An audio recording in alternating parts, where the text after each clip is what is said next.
The dog wouldn't stop barking at the pregnant woman until they searched her and understood the warning, but it was too late. Before we continue, don't forget to subscribe to the channel, like the video, and comment where in the world you're watching from. Let's go. The front door of the Bailey household swung open with a familiar creak, followed by the sound of Emma's voice calling out to her husband. "Mark, I'm home, and guess who decided to join us for dinner?" The words echoed through the spacious living room of their suburban home, a modest but comfortable place they'd purchased 3 years ago when they first learned they were expecting. Mark appeared from the kitchen, dish towel still in hand, and a warm smile spreading across his face. His expression faltered slightly when he spotted Miranda standing behind his wife. It wasn't that he disliked his sister-in-law, quite the contrary, but her unexpected visits often coincided with some new drama in her tumultuous life. "Miranda, what a surprise," he said, quickly recovering and stepping forward to give her a brief hug. "Everything okay?" Emma shot him a warning glance over her sister's shoulder. "Miranda's car is in the shop, so I offered to pick her up after my doctor's appointment. I thought it would be nice to have her join us for dinner." "Of course," Mark agreed, his voice softening as he noted the slight redness around Miranda's eyes. She'd been crying, again. "I made plenty. Just give me a few minutes to set an extra place." As Mark retreated to the kitchen, Emma guided her sister to the living room sofa. At 7 months pregnant, Emma moved with the careful deliberation of someone carrying precious cargo. Her hand rested protectively over the swell of her belly as she lowered herself onto the cushions. "You really didn't need to do this," Miranda whispered, tucking a strand of blonde hair behind her ear. Unlike Emma's warm brown locks, Miranda had inherited their mother's fair coloring. "I could have called an Uber." "Don't be silly," Emma replied, patting her sister's hand. "What kind of big sister would I be if I left you stranded? Besides, Mark's making his famous lasagna, and I know how much you love it." From the kitchen came the sound of dishes being arranged and the occasional clang of silverware. Then a different noise pierced the domestic calm, a sharp, insistent bark followed by the clicking of nails on hardwood floors. "Cooper, quiet," Mark called out. But the golden retriever had already bounded into the living room, his tail wagging in greeting at Emma's return. Emma smiled, reaching out to ruffle the dog's soft fur. "Hey, buddy, did you miss me?" Cooper responded by pressing his nose against her hand, his entire body wiggling with delight. Then, abruptly, his demeanor changed. His gaze shifted to Miranda, and he went perfectly still. The fur along his spine rose slightly, and a low growl rumbled in his throat. "Cooper?" Emma's voice held confusion. "What's wrong, boy?" The dog took a step toward Miranda, his posture stiff and alert. The growl deepened, followed by a sharp, warning bark that made both women jump. "What's gotten into him?" Miranda asked, pulling her legs up onto the sofa and away from the suddenly aggressive dog. "He's never acted like this before." Mark appeared in the doorway, brow furrowed with concern. "Cooper, enough. Come here, boy." The golden retriever ignored him completely, something he never did. His eyes remained fixed on Miranda, and another bark, louder this time, echoed through the living room. "Mark, get him out of here," Emma said, her hand moving protectively over her belly in an instinctive gesture. "He's scaring Miranda." Mark crossed the room and took hold of Cooper's collar, gently but firmly pulling him away. "I don't understand. He's never aggressive with visitors." Cooper resisted, straining against Mark's grip, still barking at Miranda. His usually friendly brown eyes were intense, almost desperate, as if he were trying to communicate something of vital importance. "Maybe he's just being protective of Emma," Miranda suggested, her voice trembling slightly. "You know, because of the baby." Mark nodded thoughtfully as he guided the still resistant dog toward the hallway. That could be it. He's been extra attentive since she started showing. He led Cooper to the spare bedroom and gently closed the door behind him, wincing at the sound of immediate scratching and whining from the other side. When Mark returned to the living room, Emma was leaning forward, one hand on her sister's knee. "Are you sure you're okay? You seemed upset when I picked you up." Miranda's eyes darted briefly to Mark before returning to her sister. "It's nothing, just the usual drama with Brian." She forced a smile that didn't reach her eyes. "I don't want to ruin dinner by talking about my mess of a love life." "Dinner's almost ready anyway," Mark interjected, grateful for the change of subject. "Why don't you two catch up while I finish setting the table?" As he headed back to the kitchen, the sound of Cooper's distressed barking continued from behind the closed door. Mark paused, glancing back at the sisters on the sofa. Something about the scene bothered him. Miranda's obvious distress, Cooper's uncharacteristic behavior. The dog had always been an excellent judge of character, almost eerily so at times. Dinner was a somewhat strained affair, despite Emma's attempts to keep the conversation light. Miranda picked at her food, offering only brief responses to her sister's gentle inquiries. Throughout the meal, Cooper's occasional barks punctuated the awkward silences, each outburst causing Miranda to flinch slightly. "I'm sorry about Cooper," Emma said, passing her sister the garlic bread.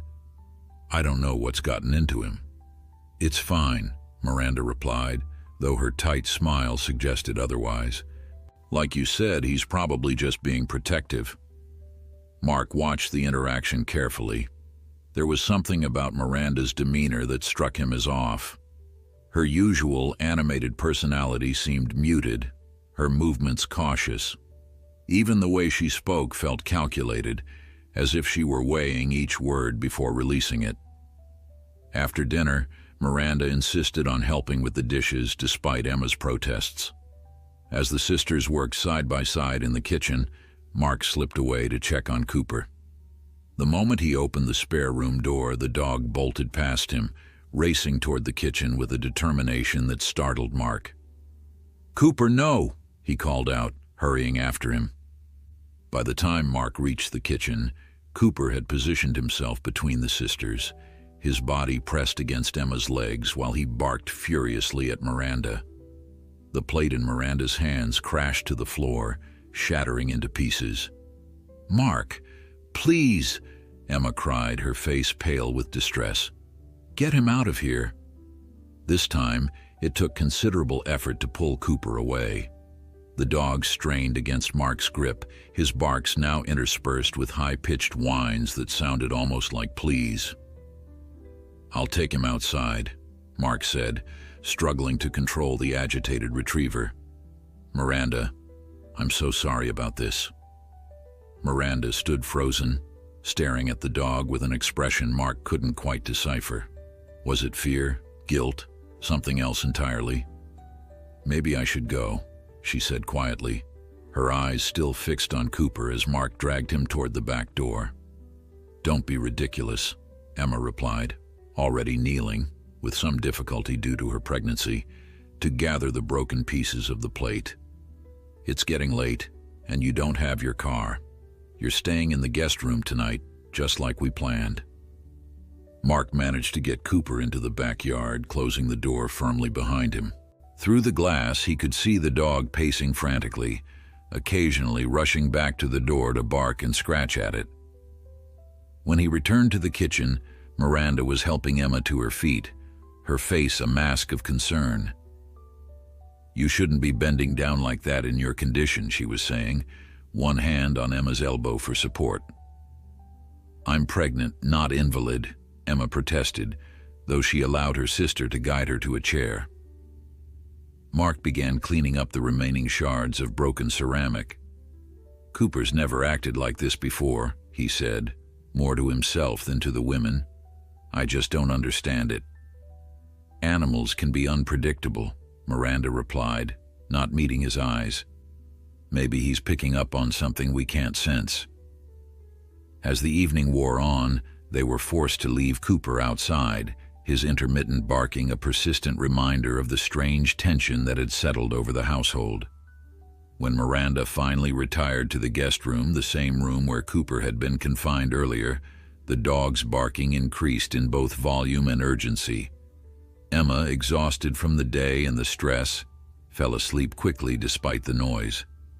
Mark lay awake beside her, listening to Cooper's desperate attempts to communicate something they couldn't understand. Eventually, even the dog's vocal cords gave out, his barks becoming hoarse and then fading to occasional whimpers that were somehow worse than the barking had been. Something wasn't right. Mark could feel it in his gut, the same way Cooper seemed to sense it. But what? What was the dog trying so desperately to tell them? Mark woke with a start, momentarily disoriented in the pre-dawn darkness of the bedroom. Something had disturbed his sleep, a sound, or perhaps the absence of one. Cooper had finally stopped barking. The silence felt wrong somehow, heavy with unspoken warning. Beside him, Emma slept peacefully, one hand resting protectively over her rounded belly. The sight of her usually calmed him, but this morning an inexplicable anxiety gnawed at his insides. He slipped out of bed quietly, careful not to wake her, and padded barefoot to the bedroom window that overlooked the backyard. Cooper was there, a pale shape in the dim light, sitting rigidly by the back door. Even from a distance, Mark could see the dog was alert, his attention fixed on the house. Not sleeping, not relaxing, watching. Mark pulled on a t-shirt and sweatpants, then made his way downstairs. The house was quiet, the kind of stillness that exists only in those liminal hours before dawn, when the world seems to hold its breath. He moved to the back door and opened it slightly. Cooper immediately pushed past him into the house, but instead of the frenzy Mark expected, the dog moved with deliberate purpose. He headed straight for the stairs, then looked back at Mark expectantly. "What is it, boy?" Mark whispered, following the retriever. "What's got you so worked up?" Cooper led him upstairs, not to the master bedroom where Emma still slept, but toward the guest room where Miranda had spent the night. The dog stopped outside the closed door, his body tense, a low growl rumbling in his throat. Mark hesitated, his hand on the doorknob. It felt intrusive to enter Miranda's room while she slept, but Cooper's behavior was so unusual, so insistent, that curiosity overrode his reluctance. He knocked softly. "Miranda, are you awake?" No response came from within. Mark knocked again, a little louder this time, but still received no answer. Cooper whined, pawing at the door. "I'm just going to check that you're okay," Mark called softly, then turned the knob and pushed the door open a few inches. The guest room was empty. The bed was neatly made, looking as if it hadn't been slept in at all. Miranda's overnight bag was gone. A folded piece of paper sat prominently on the bedside table. Cooper pushed past Mark into the room, sniffing frantically at the bed and then around the room's perimeter, as if searching for something or someone. Mark picked up the note and unfolded it. "Emma and Mark," it read in Miranda's elegant handwriting. "I'm so sorry to leave without saying goodbye, but I received a call from Brian. We're going to try to work things out, and he's picked me up early. Thank you for dinner and for being there for me, as always. I'll call soon. Love, Miranda." Mark reread the note, a frown deepening on his face. Something about it felt off. Brian picking her up? The same Brian she'd been upset about earlier? And when had this call come in? He hadn't heard the phone ring, and Miranda's cell had been sitting on the kitchen counter charging when they all went to bed. Cooper continued his investigation of the room, now pawing at the window, which Mark noticed was unlocked. He walked over and examined it more closely. The screen had been removed and was leaning against the wall beside the window. "She climbed out the window?" Mark muttered to himself, increasingly confused. Why would she do that? Cooper barked once sharply, as if in agreement with Mark's suspicion that something wasn't right. Downstairs, the sound of movement caught their attention. Cooper immediately bolted from the room, racing down the stairs with Mark close behind. They found Emma in the kitchen, filling the coffee maker, her hair tousled from sleep. "You're up early," she said, smiling at her husband before noticing his troubled expression. "What's wrong?" "Miranda's gone," Mark replied, handing her the note. "Apparently Brian came to get her." Emma's brow furrowed as she read. "That's weird. She told me yesterday they were definitely over for good this time." She looked up at Mark. "And why wouldn't she wake us to say goodbye?" Cooper paced anxiously between them, his nails clicking on the kitchen tile. When neither human seemed to understand what he was trying to communicate, he moved to the back door and barked. "He's been acting strange since yesterday," Mark said, watching the dog. "First the aggression toward Miranda, and now this." Emma sipped her coffee thoughtfully. "Do you think we should call her? Make sure she's okay?" "Probably a good idea. Where's her phone?" Emma glanced around the kitchen. "It was here on the counter last night. She must have taken it with her." Mark wasn't so sure. He remembered clearly seeing the phone plugged in when he came down for a glass of water around midnight. Miranda had been in the guest room then. He'd heard her moving around. He walked to the counter where the phone had been charging.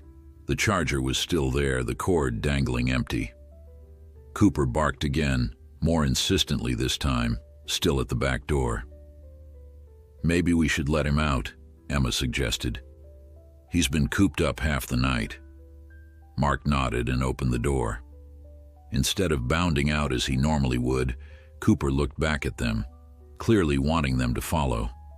When neither moved, he returned and tugged at Mark's sweatpants with his teeth. "I think he wants to show us something," Mark said, his uneasiness growing.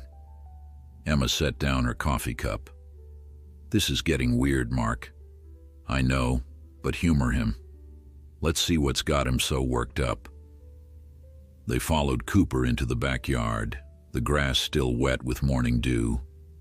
The dog led them purposefully toward the far corner, where a small garden shed stood among overgrown rose bushes that Emma had been meaning to prune before her pregnancy made such tasks difficult. Cooper stopped at the shed door, barking and scratching frantically. "What's in there that's so interesting?" Emma wondered aloud. "Just your gardening stuff, right?" Mark approached the shed, unease settling like a stone in his stomach.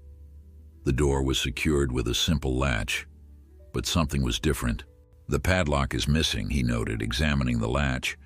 "I always keep it locked."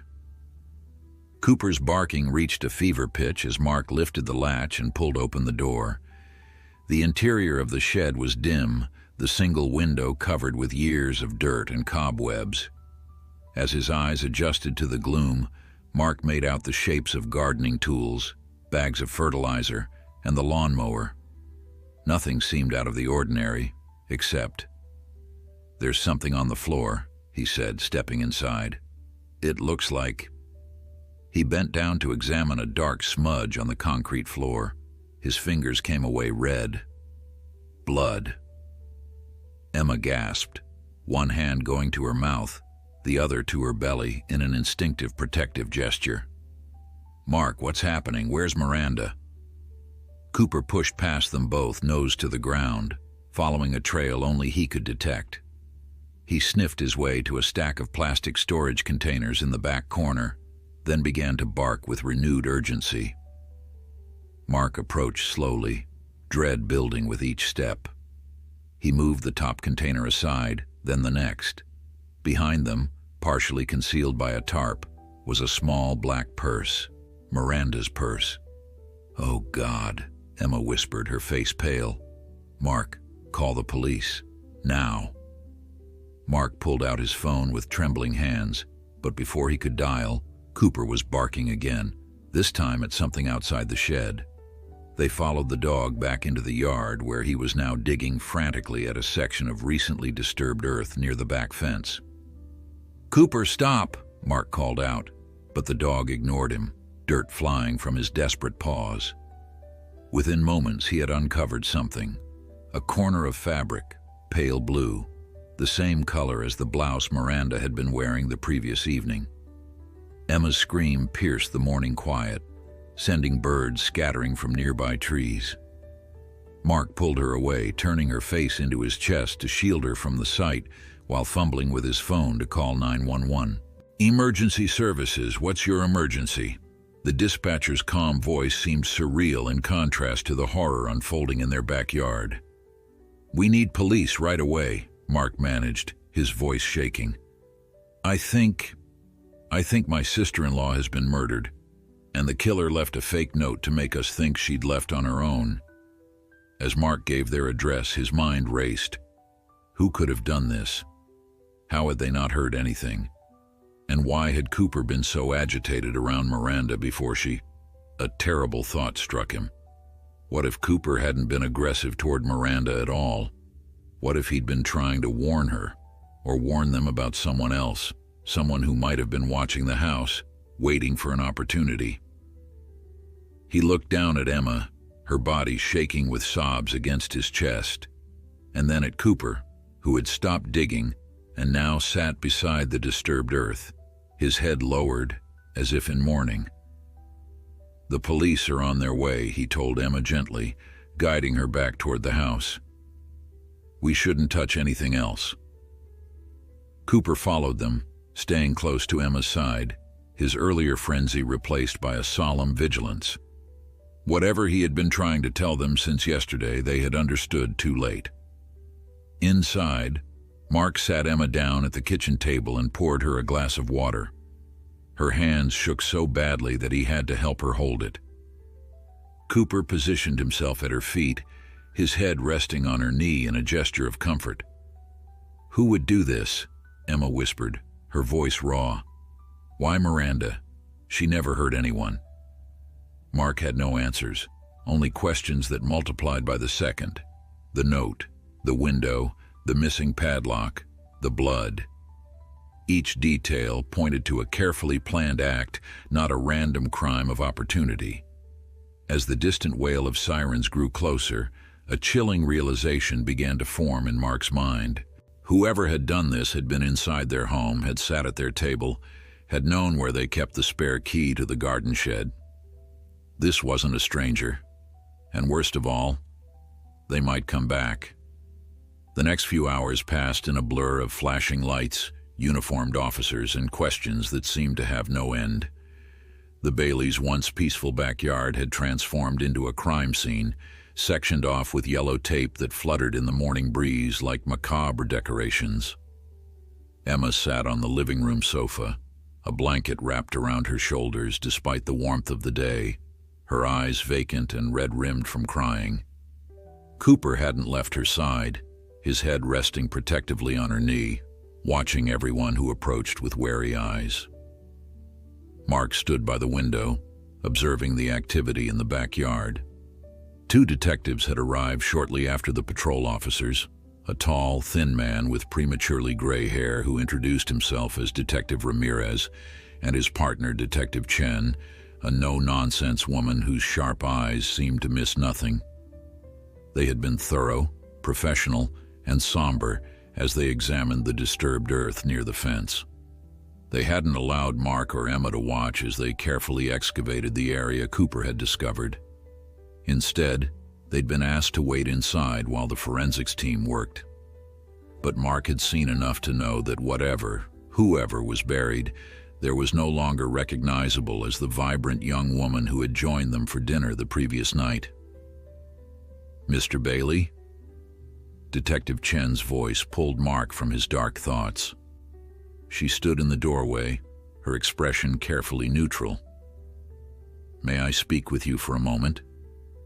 Mark glanced at Emma, who nodded slightly, her hand moving to rest on Cooper's head. "I'll be fine," she whispered. "Go." He followed Detective Chen to the kitchen, where she gestured for him to sit at the table.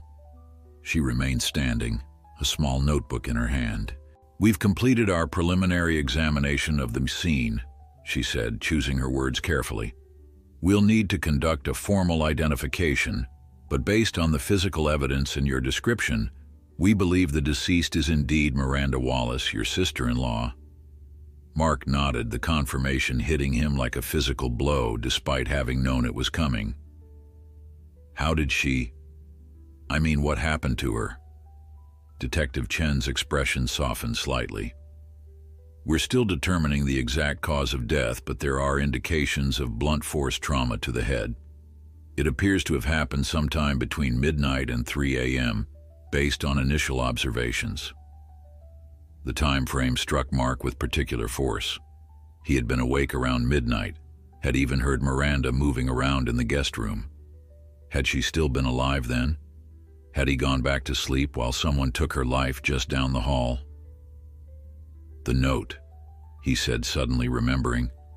"The one that made it look like she'd left on her own. Have you found any fingerprints on it?" "We're processing it now," Chen replied, making a notation in her book. "Can you think of anyone who might have wanted to harm your sister-in-law? Any enemies, troubled relationships?" Mark hesitated, thinking of Brian. "Her boyfriend, or ex-boyfriend, I'm not sure what their status was. His name is Brian Kelly. Miranda mentioned they were having problems. According to Emma, Miranda had said they were over for good, but then the note claimed she was going back to him." Chen wrote down the name. "We'll need to locate and interview Mr. Kelly immediately. Was there anyone else? Any conflicts at work? Problems with friends?" "I don't know," Mark admitted. "Miranda and I weren't especially close. She's Emma's sister, and they talked much more than Miranda and I did." "I'll speak with your wife as well," Chen said, glancing toward the living room where Emma remained curled on the sofa with Cooper. "But I'd like to ask you about something else first. Detective Ramirez mentioned that your dog discovered the burial site. Can you tell me more about that?" Mark explained Cooper's strange behavior since Miranda's arrival the previous day. The barking, the agitation, the way he'd led them to the shed and then to the disturbed earth. As he spoke, he realized how it all fit together. He wasn't aggressive toward Miranda, he concluded, the pieces falling into place. He was trying to warn us about something or someone else, something he sensed that we couldn't. Chen regarded him thoughtfully. Dogs can be remarkably perceptive. Their senses of smell and hearing far exceed our own. She closed her notebook. "We'll need to speak with your wife now, and then we'd like both of you to come to the station to give formal statements." "Is that really necessary?" Mark asked, glancing toward Emma. "My wife is 7 months pregnant. She's just lost her sister. She's in shock." "I understand your concern," Chen replied, her tone sympathetic but firm. "But the first 48 hours of a homicide investigation are critical. The more information we can gather quickly, the better our chances of finding who did this." Before Mark could respond, Cooper's sharp bark cut through the house, followed immediately by the sound of breaking glass. He was on his feet in an instant, rushing toward the living room with Detective Chen close behind. The front window had been shattered, glass littering the floor around the sofa, where Emma sat frozen in shock. Cooper stood in front of her, his fur bristling as he barked at the broken window.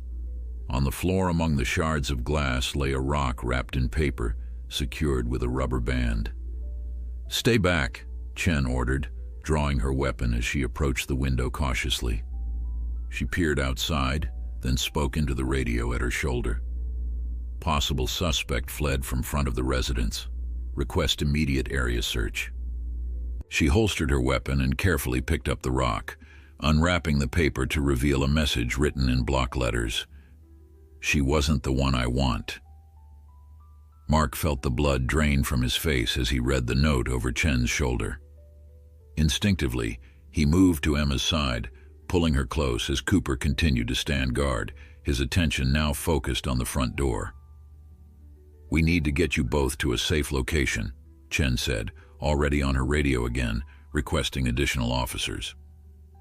"This is no longer just about what happened to Miranda. Whoever did this is still out there, and they're targeting your family." Emma looked up at Mark, her eyes wide with terror. "The baby," she whispered, her hands moving protectively to her belly. "Mark, they're after our baby." "We don't know that," he said, trying to sound reassuring despite the fear gripping his own heart. "We don't know what this means yet."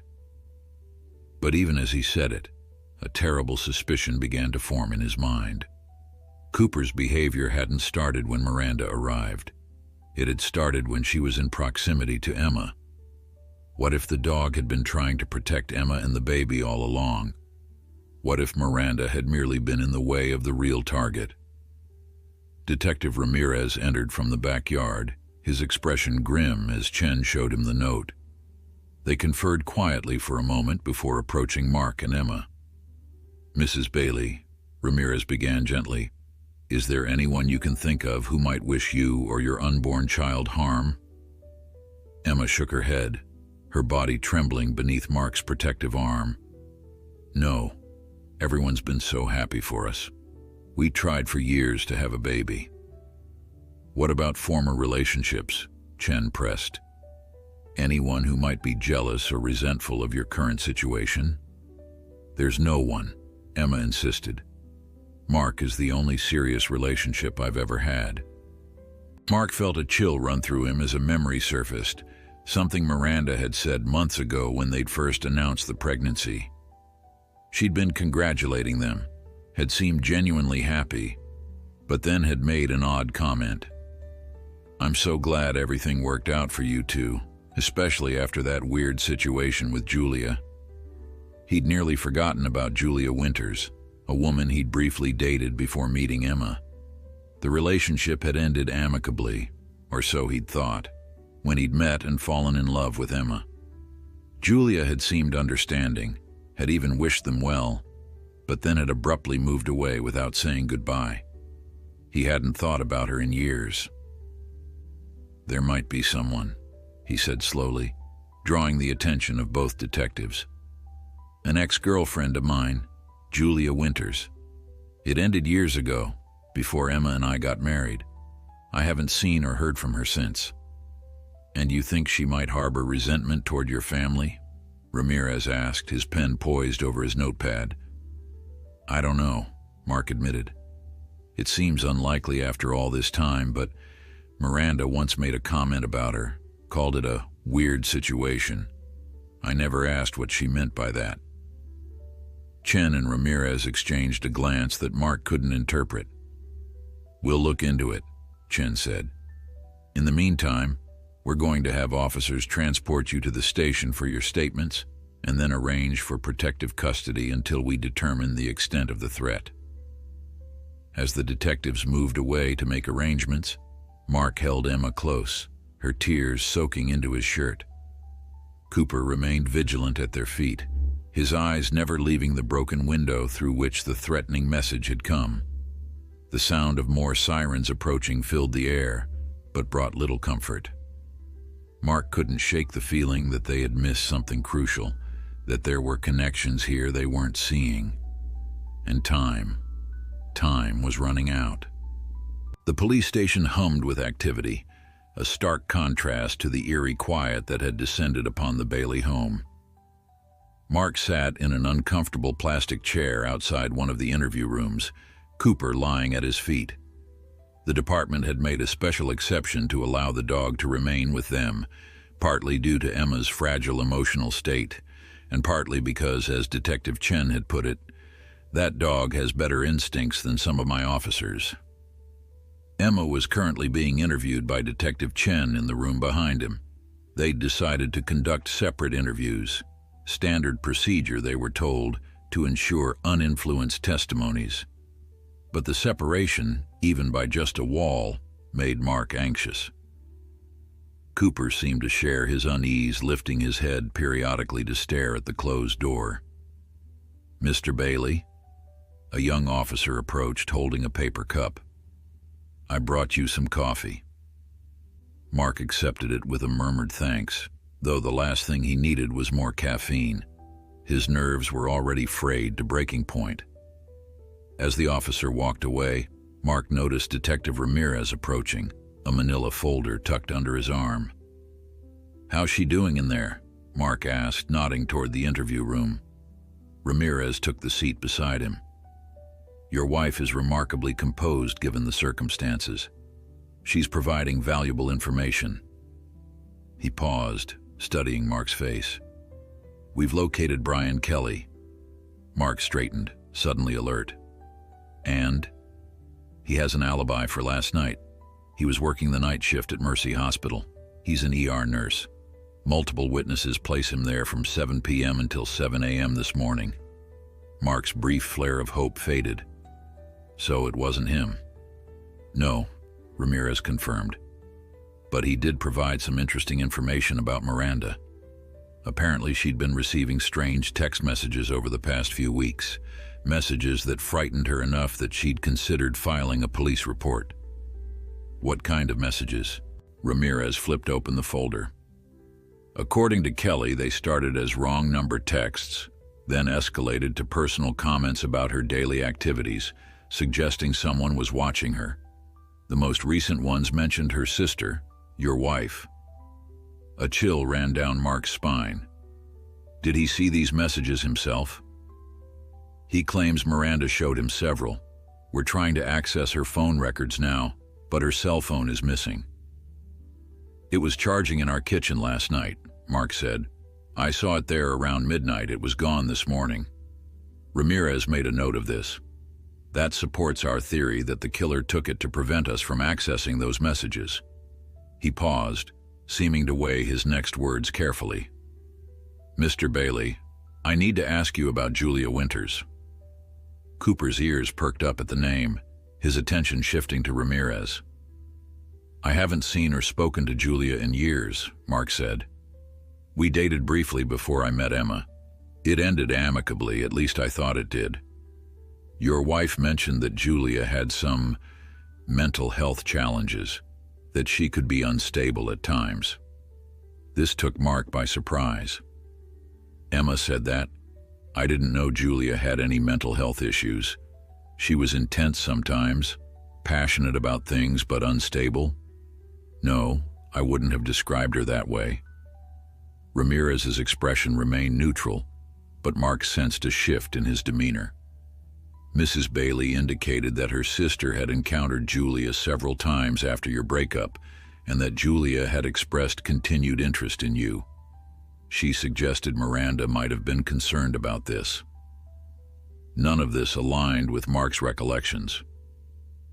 "That doesn't make sense. Miranda never mentioned anything like that to me, and Julia moved away shortly after Emma and I started dating. How would Miranda have encountered her multiple times?" Before Ramirez could respond, the door to the interview room opened and Emma emerged with Detective Chen. Her eyes were red-rimmed, but she seemed calmer than before. Cooper immediately went to her side, pressing against her legs in a gesture of comfort. "Are you okay?" Mark asked, rising to embrace her. She nodded against his chest. "Just tired and scared." She pulled back to look at him. "Did they tell you they found Julia?" Mark glanced at Ramirez in surprise. "No, they didn't mention that. We've located a Julia Winters matching the description provided by your wife," Chen clarified. "She's living in Oak Ridge, about 30 miles from here. We've dispatched officers to interview her." "I want to go home," Emma said softly. "I can't stay here any longer." Chen and Ramirez exchanged a look. "We understand," Chen said, "but given the nature of the threat against you, we don't recommend returning to your home right now. We've arranged for a hotel room under police protection until we can determine who's behind this." "I need to get some things from the house," Emma protested. "Clothes, my prenatal vitamins, my laptop for work." "We can have an officer escort you to collect essential items," Ramirez offered. "But it would need to be brief, and you'd need to remain in the vehicle while the officer and your husband retrieve the items." Emma nodded reluctantly, her hand moving to rest on her belly in what had become a habitual gesture of protection. Cooper watched this movement, then looked up at her face with an intensity that seemed almost human in its understanding. An hour later, they pulled up in front of their home, now eerily quiet with the forensic team gone and only a single patrol car parked across the street. The yellow crime scene tape still cordoned off the backyard, fluttering in the afternoon breeze like a grim reminder of the morning's discovery. Mark sat in the back of the police cruiser with Emma, Cooper between them on the seat. Detective Chen had accompanied them, along with a uniformed officer who would help gather their belongings. "I'll be quick," Mark promised, squeezing Emma's hand. "Just tell me what you need." As Emma listed the items, Cooper suddenly grew alert, his ears forward, body tense. He began to growl, a low rumble that raised the hair on the back of Mark's neck. "What is it, boy?" Mark asked, following the dog's gaze toward their house. Chen noticed Cooper's reaction immediately. "Wait here," she ordered, drawing her weapon. She spoke quietly to the uniformed officer, who nodded and positioned himself near the cruiser while Chen approached the house cautiously. Emma clutched Mark's arm. "Someone's in there," she whispered. "Cooper knows." They watched anxiously as Chen circled the perimeter of the house, peering through windows. She disappeared around the back, then reappeared moments later, still cautious but less tense. "The house appears secure," she reported, returning to the cruiser. "No signs of forced entry or movement inside, but given your dog's reaction, I'd like to conduct a thorough search before anyone goes in." Chen and the officer entered the house while Mark, Emma, and Cooper waited in the cruiser. Minutes stretched like hours, the silence broken only by Cooper's occasional low growl. Finally, Chen emerged, her expression grave. "The house is clear, but you need to see something." Mark hesitated, looking at Emma. "Stay here with Cooper and Officer Perez," Chen advised. "It's better if she doesn't see this right now." With a growing sense of dread, Mark followed Chen back into the house. She led him to the master bedroom, where the sight that greeted him stole his breath away. On the wall above their bed, written in what appeared to be red lipstick, were the words, "The baby is mine." Their wedding photo, which normally sat on the dresser, had been altered.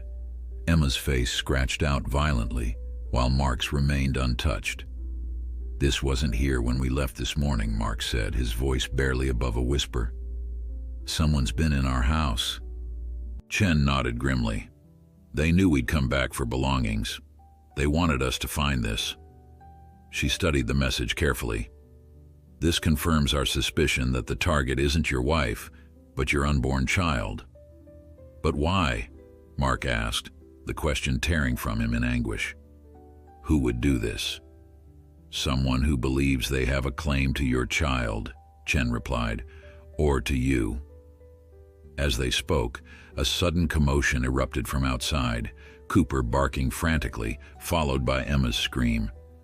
Mark bolted from the room, racing through the house and out the front door in seconds. The patrol car was empty, the door on Emma's side standing open. Officer Perez lay on the ground nearby, blood seeping from a wound on his head. Of Emma and Cooper there was no sign. "Emma!" Mark screamed, spinning in a desperate circle as Chen rushed to the fallen officer. "Emma!" A faint barking reached his ears from somewhere down the street. Cooper, sounding the alarm. Mark took off running in that direction, Chen shouting behind him to wait for backup. But waiting wasn't an option. Not anymore. Not when everything that mattered in his world had just been taken from him. Mark sprinted down the quiet suburban street, his heart hammering against his ribs, following the sound of Cooper's increasingly frantic barking. Each breath burned in his lungs, but he pushed himself harder, desperate to reach Emma before it was too late. Cooper's barks led him around a corner, toward a small neighborhood park that sat between their subdivision and the next. "Emma!" he shouted again, his voice breaking with fear and exertion. "Emma, where are you?" The barking suddenly stopped, replaced by a high-pitched whine that sent ice through Mark's veins. He rounded the corner of a small brick restroom building at the edge of the park and came to an abrupt halt at the sight before him. Cooper stood rigid, hackles raised at the edge of the parking lot. 20 feet away, a dark sedan idled, its engine rumbling. Mark could make out two figures inside, the driver, obscured by the vehicle's tinted windows, and Emma in the passenger seat, her face pale with terror as she struggled against something or someone restraining her. "Emma!" Mark lunged forward, but Cooper blocked his path, growling a warning. Before Mark could process what was happening, the sedan's tires squealed against the pavement as it accelerated away, fishtailing slightly before straightening out and speeding down the road. Mark made to run after it, a futile gesture born of desperation, but Cooper's teeth closed gently but firmly around his wrist, holding him back. The dog pulled him in a different direction, toward something lying on the ground where the car had been parked. Emma's scarf, the soft blue one she'd been wearing earlier, lay crumpled on the asphalt. Beside it was her phone, the screen shattered but still powered on. Mark snatched both items up, his hands shaking so badly he nearly dropped them.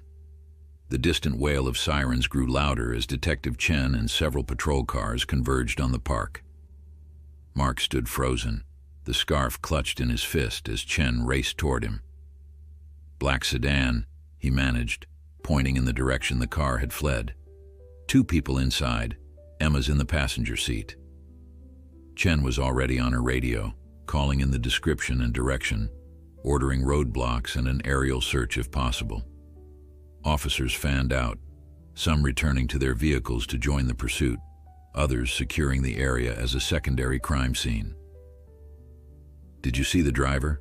Chen asked, her notebook already in hand. Mark shook his head, still struggling to catch his breath. Tinted windows. Couldn't make out a face. He held out Emma's phone. "They left this, and her scarf." Chen carefully took the phone, now potential evidence. "Deliberately left or dropped in a hurry?" "I don't know," Mark admitted, the adrenaline that had fueled his sprint now giving way to a cold, paralyzing fear. Cooper pressed against his legs, sensing his distress. "We need to get you somewhere safe," Chen decided, guiding him toward her car. "You're still a potential target, and you're no good to Emma if something happens to you." The logic penetrated Mark's fog of panic. She was right. Emma needed him to stay focused, to help find her. He allowed himself to be led back to Chen's unmarked car, Cooper following closely. "The officer," Mark suddenly remembered. "Is he?" "Officer Perez will be fine," Chen assured him. "Concussion, but no life-threatening injuries. He's already been transported to the hospital." As they drove back toward the police station, Chen's radio crackled constantly with updates. Roadblocks were being established, neighboring jurisdictions alerted, traffic cameras being checked for sightings of the sedan. Mark stared out the window, clutching Emma's scarf, trying to piece together what was happening. "Julia," he said suddenly, "have your officers found her yet? Is she at her home in Oak Ridge?" Chen glanced at him briefly before returning her eyes to the road. "We received a report just before we left the station. The address we had for Julia Winters in Oak Ridge belongs to an elderly couple who've lived there for over a decade. They've never heard of her." A cold weight settled in Mark's stomach. "So the information Emma gave you about Julia's whereabouts was wrong?" "It appears so," Chen confirmed, which raises some questions. Before Mark could respond, her radio crackled again. "Detective Chen, we have a hit on the sedan. Traffic camera picked it up heading east on Highway 16 toward the mountains." "Copy that," Chen responded, immediately changing course to head toward the highway. "Alert all units and coordinate with County Sheriff for that area." Mark leaned forward, a spark of hope flaring in his chest. "They found the car. We can intercept them." "We're tracking it," Chen clarified. "Highway 16 leads into the mountain recreation area. Lots of cabins, hiking trails, remote locations. Not ideal for a pursuit or a confrontation with a potentially armed suspect holding a hostage." Cooper, who had been lying quietly in the back seat, suddenly sat up, ears forward, as if recognizing something in their conversation. He gave a short bark. "What is it, boy?" Mark asked, turning to look at the dog. Chen glanced in the rearview mirror. "Does Highway 16 mean something to him?" Mark frowned, trying to remember. "We've been up to the mountains a few times for hiking and camping. Cooper loves it up there." A memory surfaced, hazy at first, then sharpening with alarming clarity. "Julia and I went camping in those mountains once, early in our relationship. She talked about buying a cabin there someday."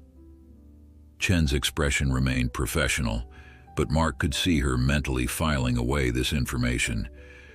"Do you remember where exactly?"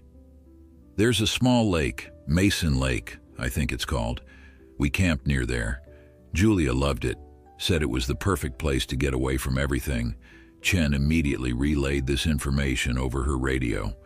"Possible destination for suspect vehicle, vicinity of Mason Lake Recreation Area, local knowledge of the terrain, request immediate search of cabins and rental properties in that zone." As they merged onto Highway 16, heading east toward the mountains that loomed in the distance, Mark's phone rang. He fumbled it from his pocket, heart leaping at the unfamiliar number on the screen. "Hello? Mark?" Emma's voice, trembling and faint, came through the speaker. "Emma, are you okay? Where are you?" He put the phone on speaker so Chen could hear. "I don't know exactly. In a car. She..." Emma's voice cut off abruptly, replaced by another. "Hello, Mark. It's been a long time." The voice sent a jolt of recognition through him, though it sounded different than he remembered, harder, with an edge that hadn't been there before. "Julia," he breathed, meeting Chen's eyes across the car. The detective was already signaling to the dispatcher to trace the call. "What are you doing? Where are you taking Emma?" "Home, Mark. I'm taking her home, where we can finally be a family." Julia's voice took on a dreamy quality that made Mark's skin crawl. "I've waited so long for this, for you to realize that we're meant to be together, for our baby to come." Mark felt as though the air had been sucked from his lungs. "Julia, that's not my baby. Emma and I are married. We're having a child together." "No." The sudden scream made him jerk the phone away from his ear. "No, she stole you from me, and now she's trying to steal our baby too. But I won't let her. I've taken care of everything." Taken care of?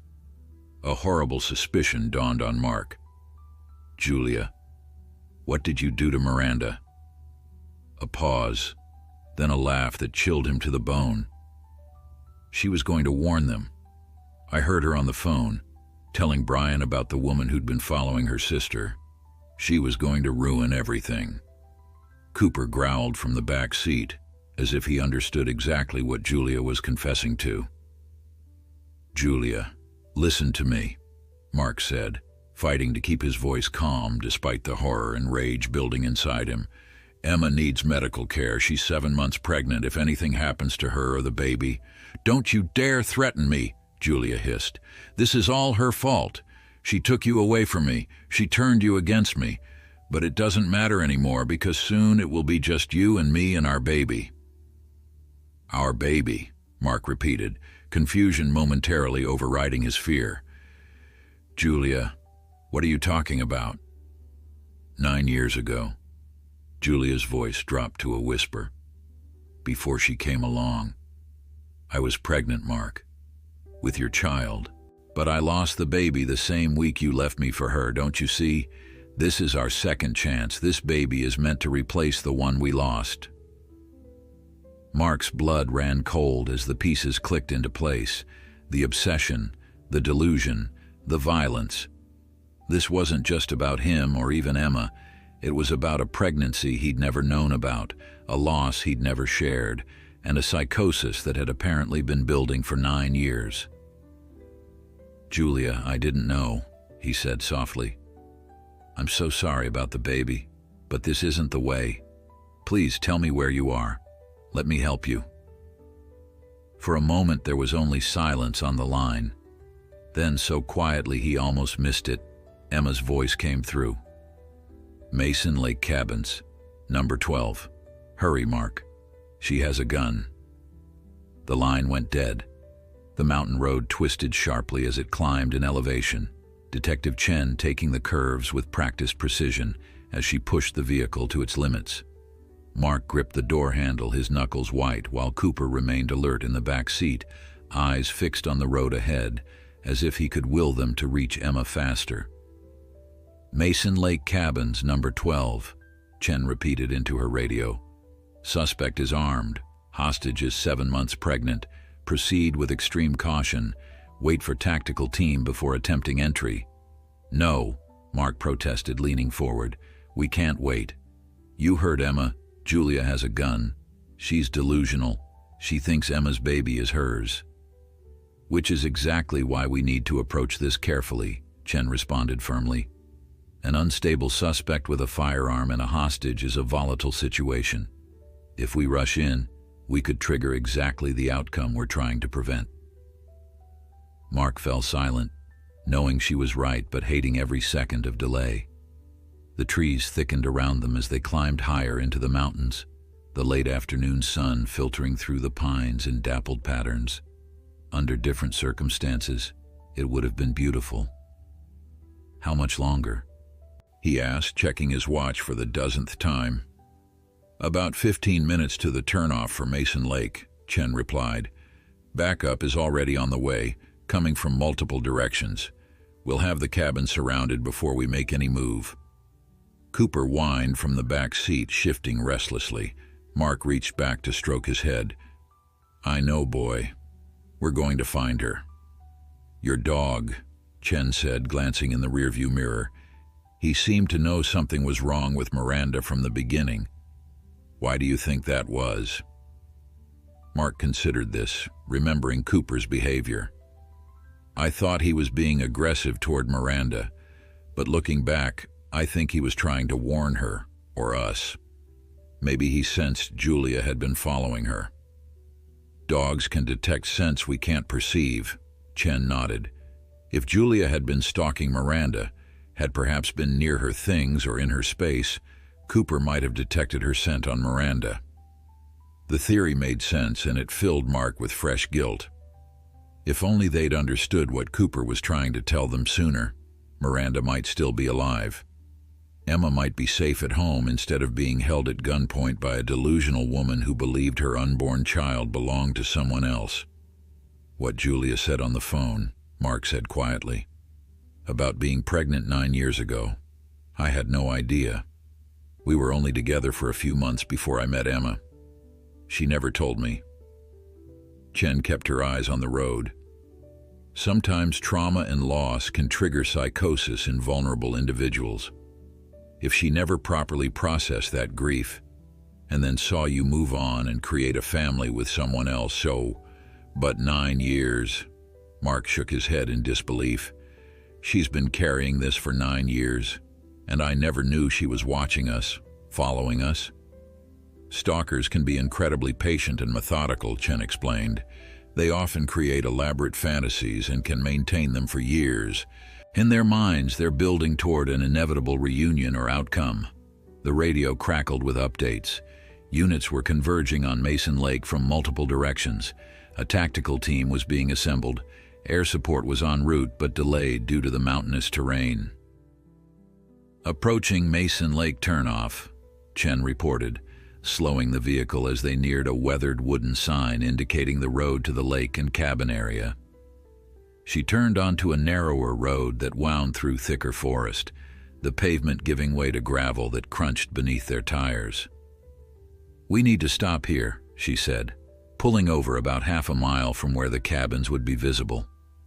The sound of vehicles might alert her. Mark immediately reached for the door handle, but Chen's hand on his arm stopped him. "Mr. Bailey, I understand your urgency, but you need to stay in the vehicle. This is a law enforcement operation now." "That's my wife in there," Mark argued, his voice rising. "My child. I'm not going to sit here and wait while—" Cooper suddenly gave a sharp bark, then another, his body tense with alertness. "What is it, boy?" Mark asked, turning to the dog. Cooper barked again, then scratched at the door, clearly wanting out. When Mark didn't immediately respond, he turned in a circle, barked once more, then fixed his gaze on Mark with an intensity that couldn't be ignored. "I think he wants to help," Mark said, meeting Chen's skeptical gaze. "He found Miranda this morning. He's been trying to protect Emma all along. Maybe he can get close to the cabin without being noticed." Chen considered this for a long moment. "It's unorthodox, but—" "Cooper knows these woods," Mark pressed. "We've hiked here before. He can move quietly, and Julia wouldn't see him as a threat if she did spot him." Before Chen could respond, another patrol car pulled up behind them, followed by an unmarked SUV carrying what Mark assumed were tactical officers. Chen stepped out to confer with them, leaving Mark momentarily alone with Cooper. "We're going to find her, boy," he whispered, scratching behind the dog's ears. "We're going to bring her home." When Chen returned, her expression was grim but determined. "The tactical team is setting up a perimeter. Cabin 12 is at the far end of the property, relatively isolated from the others. There's a back service road that will allow officers to approach from behind." "And Emma?" Mark asked, his throat tight. "No visual confirmation yet. The cabins have curtains drawn." She hesitated, then added, "The tactical commander is considering your suggestion about the dog. If Cooper can get closer without being detected, he might be able to give us information about the situation inside." Hope surged through Mark. "He can do it. He's smart, and he's good in the woods." Chen nodded slowly. "We'll need to attach a small camera to his collar. We have some in the tactical vehicle. But Mr. Bailey," her voice grew stern, "this doesn't mean you're part of the operation. You will remain here, with me, while the professionals handle this." Mark wanted to argue, but knew pushing too hard might result in both him and Cooper being sidelined completely. He nodded his agreement, though inwardly he had already decided that nothing would keep him from Emma if there was any chance to reach her. The next 30 minutes passed in a blur of controlled chaos as officers established positions around the cabin area, communication systems were set up, and a small, lightweight camera was attached to Cooper's collar. The golden retriever remained remarkably calm throughout the process, as if he understood the gravity of the mission being entrusted to him. "The camera has a range of about 200 yards, the tactical officer explained, adjusting the device one final time. "It'll transmit video and audio back to our command center. All we need him to do is get close enough to the cabin for us to assess the situation, number of hostages, position of the suspect, presence of weapons." Mark knelt beside Cooper, taking the dog's face gently between his hands. "Find Emma," he whispered. "Find her and show us where she is. But be careful, boy. Don't let Julia see you." Cooper's intelligent eyes seemed to register the command. He licked Mark's hand once, then turned toward the path the tactical officer indicated, his body low and alert as he slipped silently into the underbrush. In the mobile command center that had been hastily established, Mark watched the feed from Cooper's camera with his heart in his throat. The dog moved with surprising stealth through the forest, his path steady and purposeful, as if he knew exactly where he was going. "He's got her scent," Mark murmured, watching as Cooper navigated around fallen logs and through dense patches of undergrowth. The first cabins came into view, rustic structures built of timber and stone, spaced well apart for privacy. Cooper skirted around them, keeping to the trees, moving steadily toward the far end of the property where Cabin 12 waited. On a separate screen, Mark could see the positions of the tactical team members spread out in a wide perimeter around the target cabin. They were closing in slowly, careful to remain out of sight. Cooper paused at the edge of a small clearing, and Cabin 12 came into frame, a slightly larger structure than the others, with a covered porch and large windows, all with their curtains drawn. The dog crouched low in the underbrush, watching, listening. And then, carried clearly through the microphone on Cooper's collar, came the sound of voices from within the cabin. Emma's, strained but steady, and Julia's, rising and falling in erratic patterns, occasional words distinguishable: baby, ours, together. Cooper began to move again, circling the cabin carefully, staying hidden among the trees and shrubs. As he approached a partially open window at the rear of the structure, the voices became clearer. "The police will be looking for us," Emma was saying, her tone cautious, measured. "Mark will be looking for us."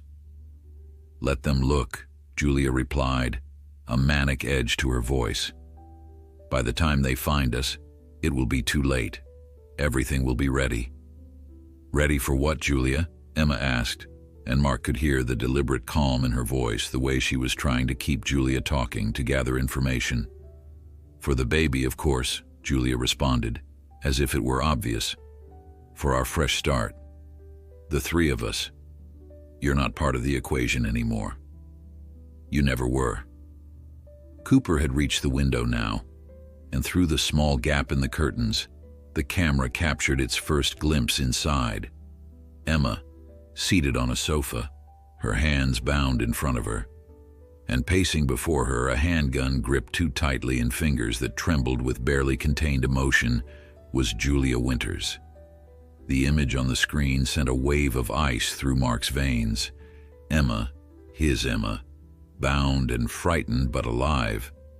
And Julia, almost unrecognizable from the woman he'd known 9 years ago.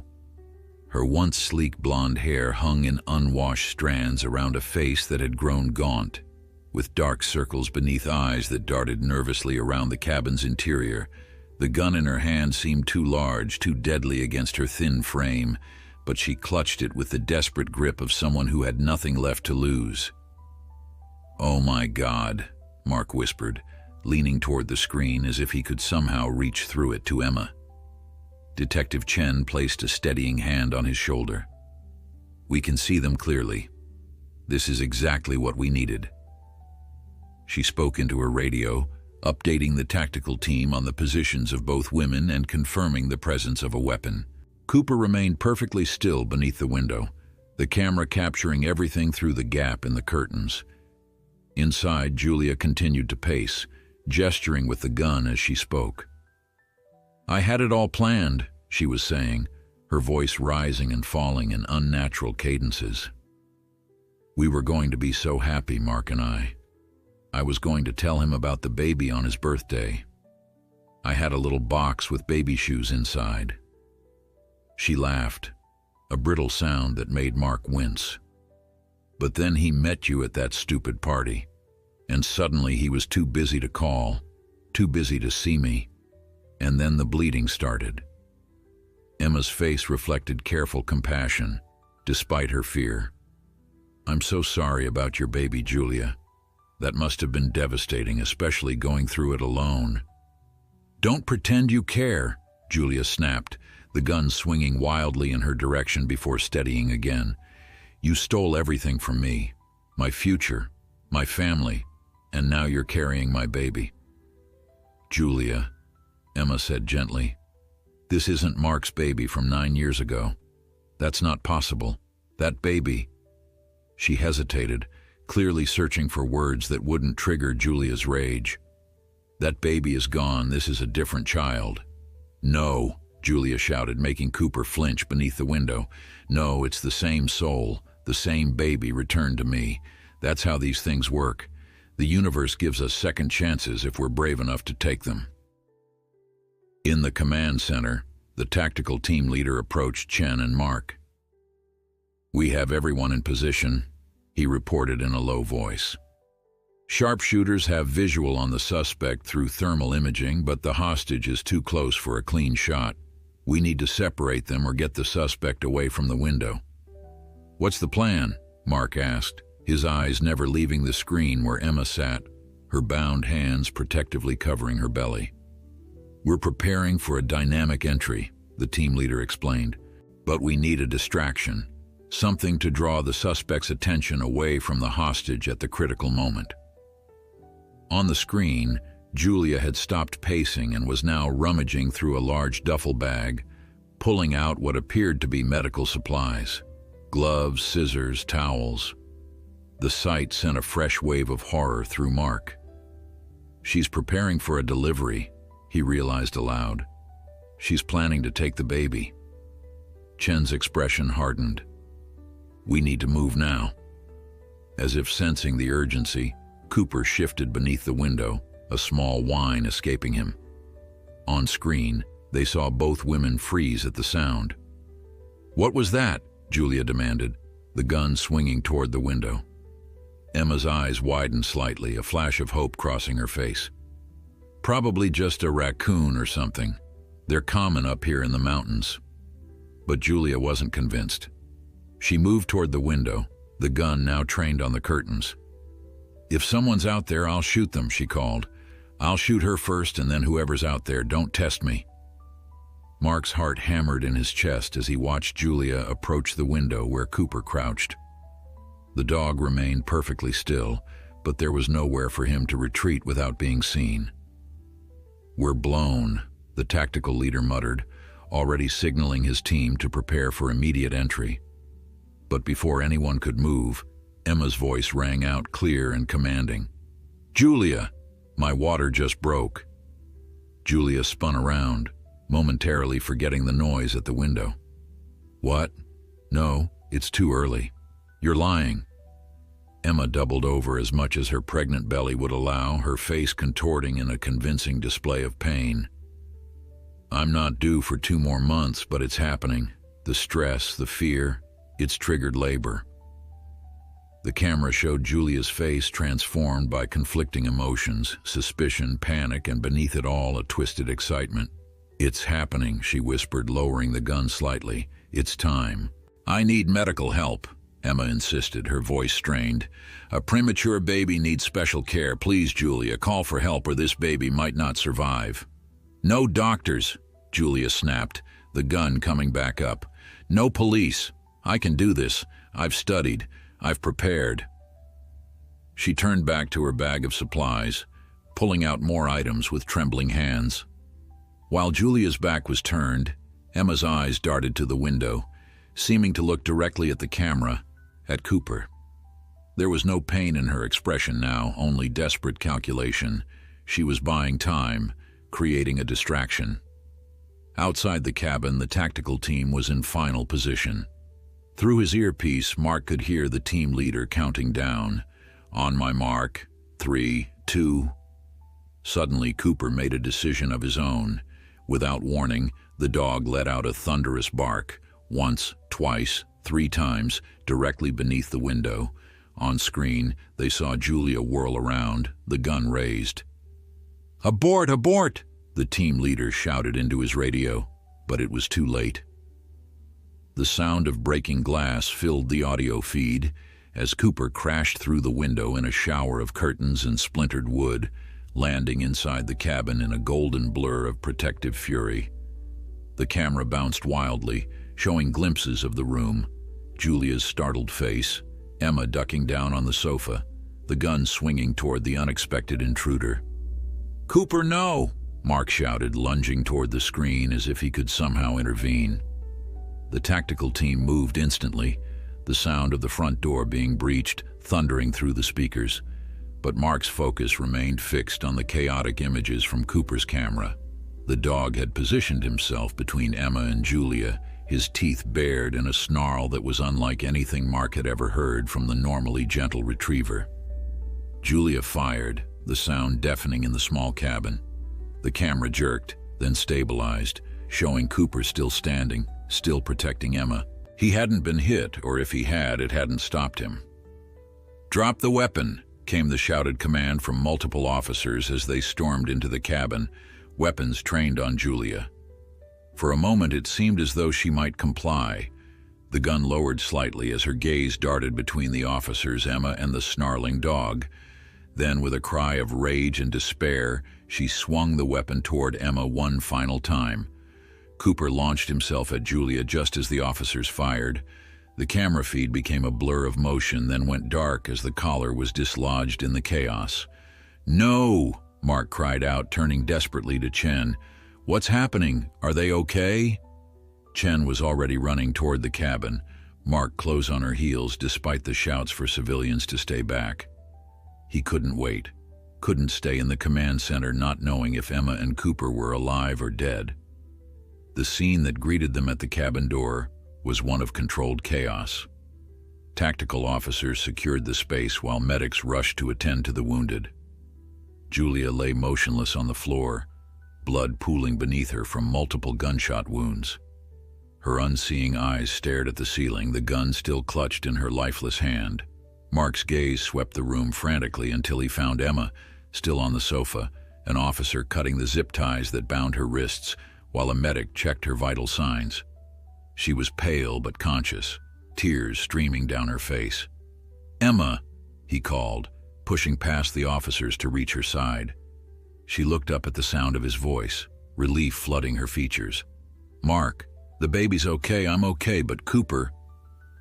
Mark's heart stuttered as he followed her gaze to where the golden retriever lay on his side near Julia's body, a medic kneeling beside him. Blood matted the fur on his shoulder, but his eyes were open, his tail thumping weakly against the floor when he saw Mark.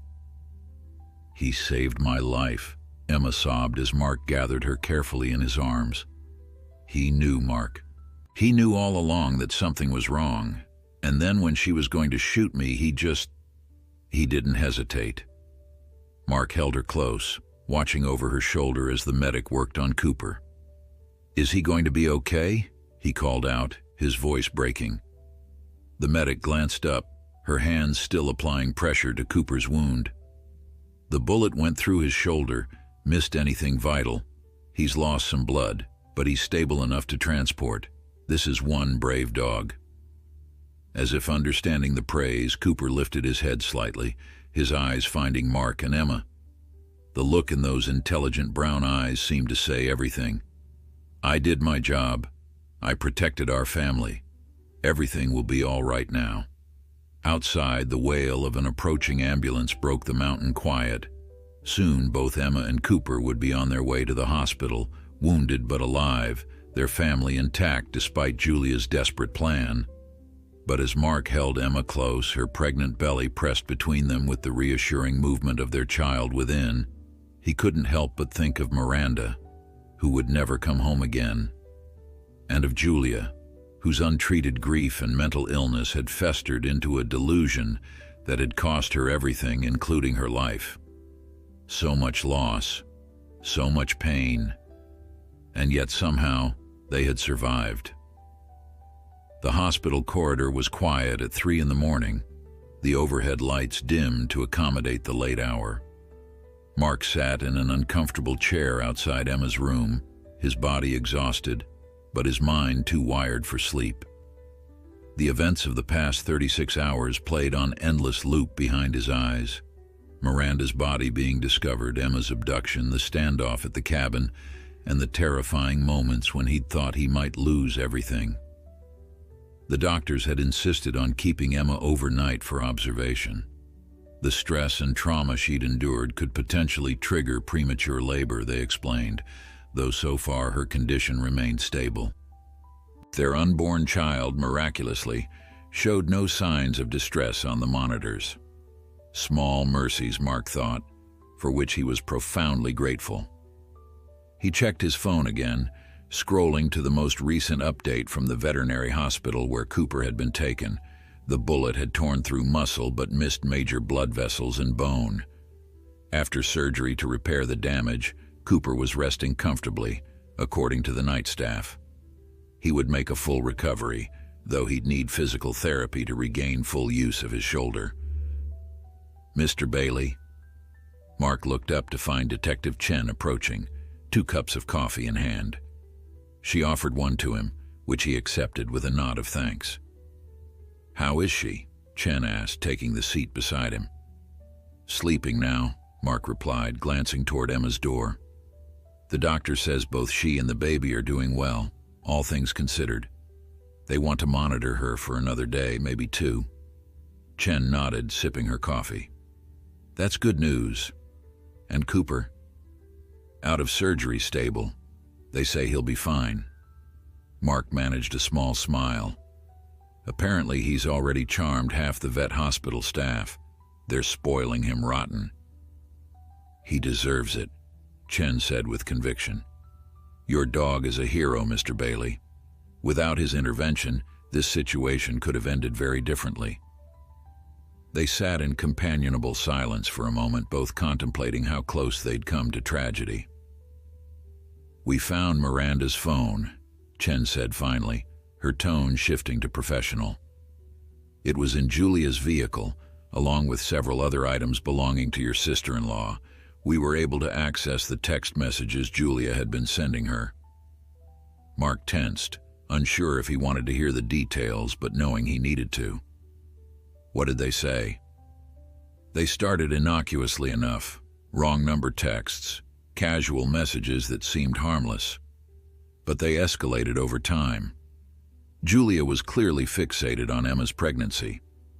She repeatedly referred to the baby as ours and returning to us. Miranda had started to piece it together, especially after she recognized Julia watching your house on several occasions. That's why she came to dinner that night, Mark realized.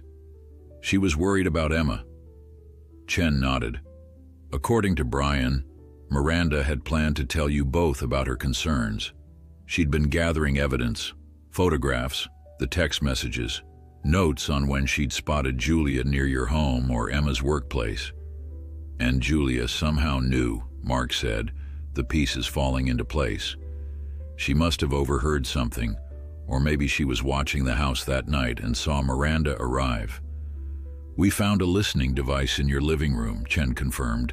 Small, sophisticated, it had been there for some time, possibly months. Julia was monitoring your conversations. Mark felt sick at the invasion, at the thought of Julia listening to their private moments, their discussions about the baby, their lives. And Miranda paid the price for trying to warn us. Miranda's actions may well have saved Emma's life, Chen pointed out gently. If Julia had been able to continue her surveillance undetected, she might have chosen an even more vulnerable moment to take Emma. It was cold comfort, but Mark understood what Chen was trying to say. Miranda's death was a tragedy, but her sacrifice had not been in vain. We've completed a thorough search of Julia's apartment in the city, Chen continued. It was disturbing. The walls were covered with photos of you, Emma, your home.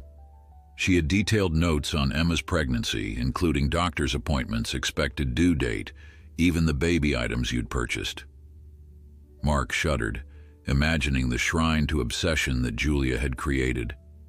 How did we not know? How did I not see this coming?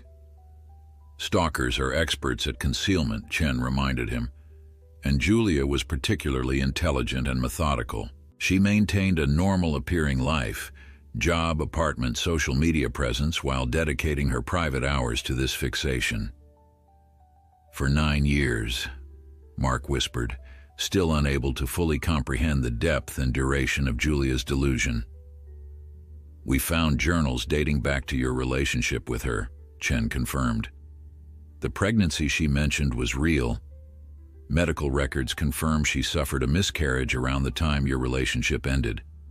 But in her mind, these two events became catastrophically linked. She convinced herself you'd left her because of the miscarriage, or that the stress of your departure had caused it. I never knew, Mark said, his voice hollow. She never told me she was pregnant. If I'd known. You can't blame yourself for this, Mr. Bailey, Chen interrupted firmly. Julia's mental illness and her actions were not your responsibility. She needed help that she never received. Before Mark could respond, the door to Emma's room opened and a nurse emerged. Mr. Bailey, your wife is awake and asking for you. Mark rose immediately, thanking Chen with a nod before following the nurse into the dimly lit hospital room. Emma lay propped against pillows, looking pale but composed. The steady beep of the fetal monitor provided reassuring background noise. "Hey," she said softly as he approached, holding out her hand to him. He took it, lifting it to his lips for a gentle kiss before settling carefully on the edge of the bed. "How are you feeling?" "Better," she replied, though the shadows beneath her eyes belied the claim. "How's Cooper?" "Out of surgery, resting comfortably. The vet says he'll make a full recovery." Emma's eyes filled with tears. "I want to see him. As soon as they let me out of here, I want to go to him." "We will," Mark promised, squeezing her hand. "He's quite the hero, our Cooper." "He knew," Emma whispered, her free hand moving to rest on her belly. "He knew all along that Julia was dangerous. That's why he kept barking at Miranda. He must have smelled Julia's scent on her, maybe from when she was being followed." Mark nodded, having reached the same conclusion. "He was trying to warn us, to protect you and the baby. And when the moment came, he didn't hesitate." They sat in silence for a moment, both contemplating the extraordinary bond they shared with the golden retriever who had saved their family. "What happens now?" Emma asked finally, her voice small. With Miranda, I mean." Mark's throat tightened at the mention of his sister-in-law. "The medical examiner has released her body.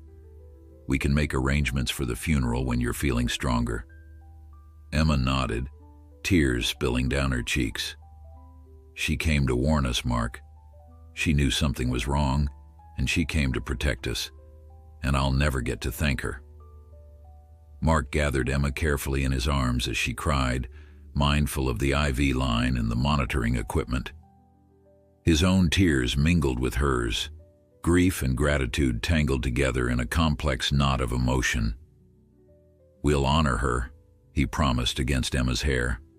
"We'll make sure everyone knows how brave she was." As Emma's tears subsided, she pulled back slightly to look at him. "I've been thinking, if the baby is a girl, I want to name her Miranda, to remember her aunt, who loved her enough to risk everything." Mark felt a fresh wave of emotion wash over him. "Miranda," he repeated softly, testing the name. "I think that's perfect." Outside the hospital window, the first hints of dawn were beginning to lighten the sky.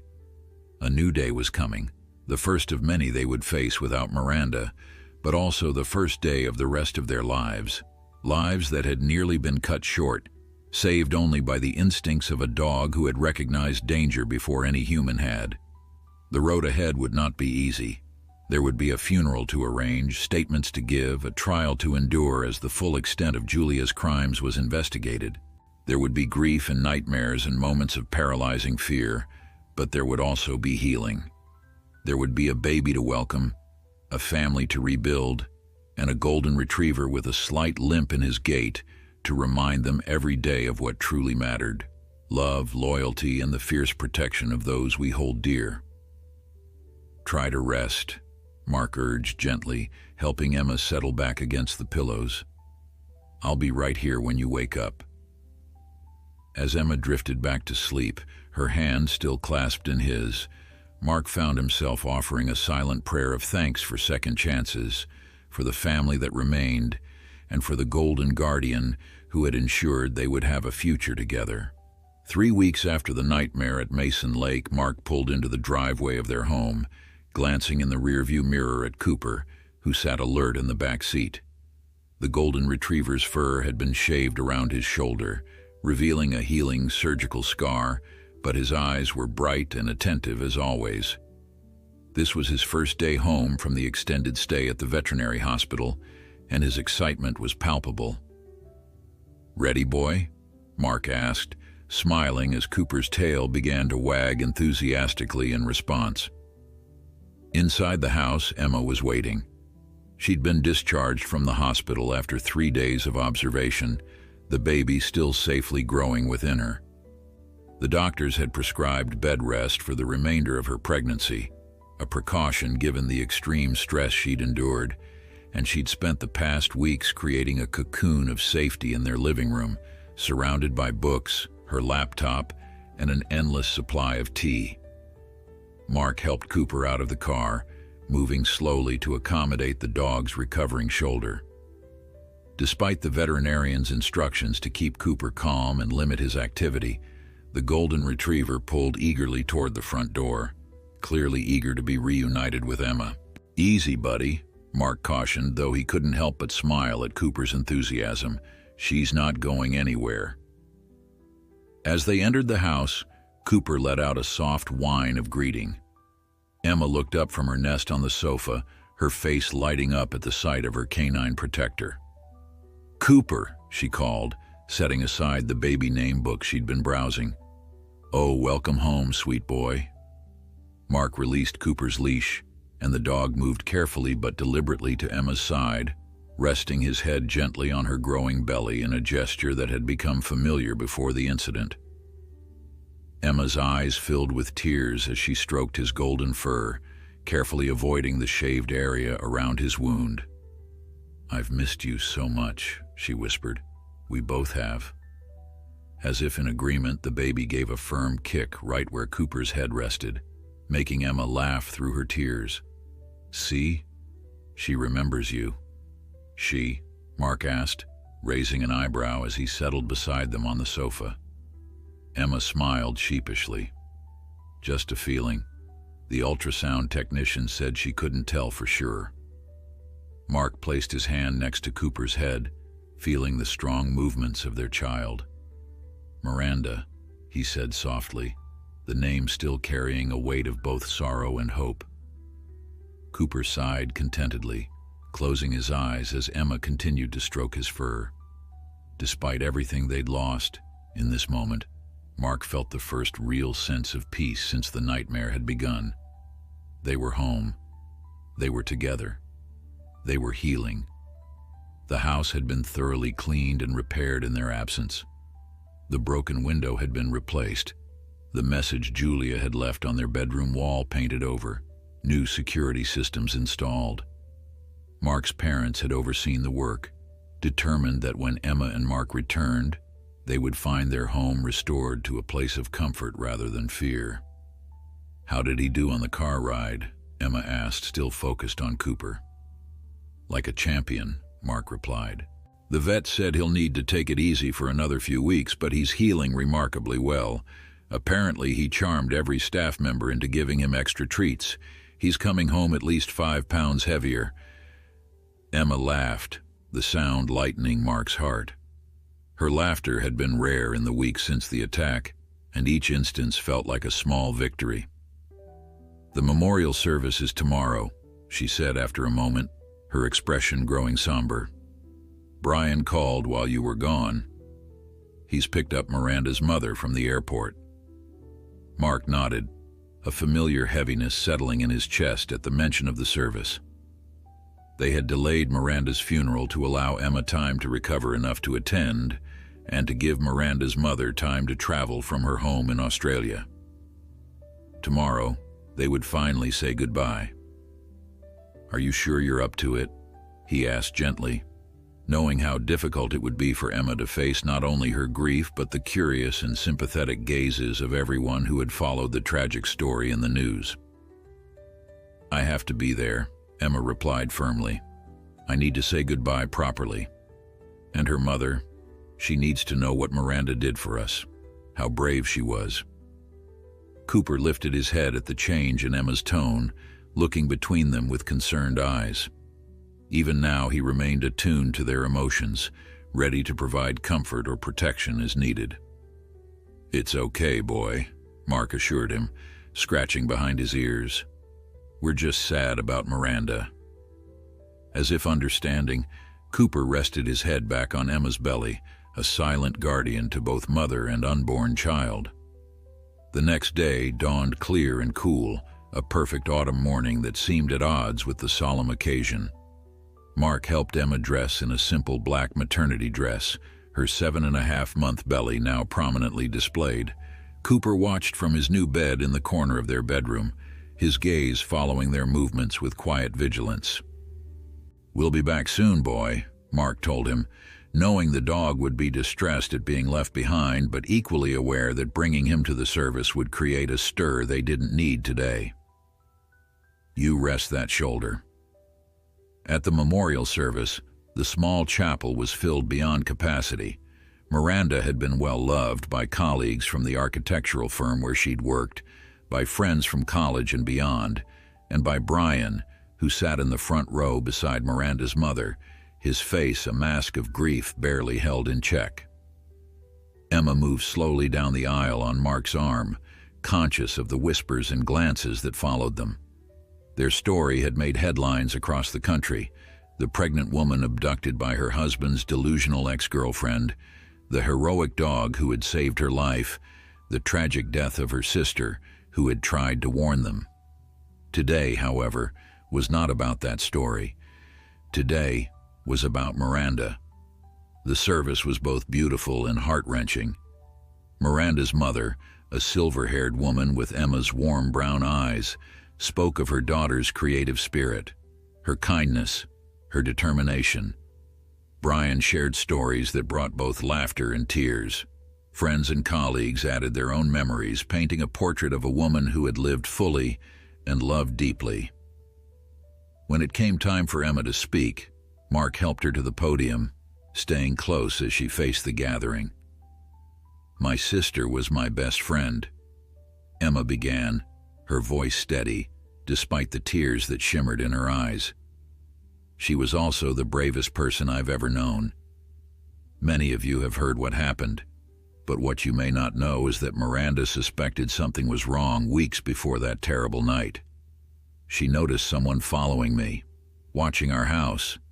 She gathered evidence, tried to protect me without causing alarm." Emma paused, one hand resting on her belly. "The night she came to our home, she was planning to warn us. She never got the chance to share what she knew. But her presence that night, her attempt to protect us, set in motion the events that ultimately saved my life and the life of my unborn child." Tears flowed freely now, both Emma's and those of many in the congregation. Miranda will never meet her niece, but her niece will know her name, her story, and the incredible sacrifice she made. Because this baby, if she's a girl, will be named Miranda, and she will grow up knowing that she is loved so fiercely that her aunt gave everything to keep her safe. After the service, they gathered at the cemetery for a private interment. As the simple oak casket was lowered into the earth, Emma placed a single white rose on its surface. "Goodbye, Mira," she whispered, using the childhood nickname only she had been allowed to use. "Thank you for everything." Brian approached them as they turned to leave, his eyes red-rimmed, but his expression composed. "She would be honored," he said softly to Emma, "about the baby's name. She would be so honored."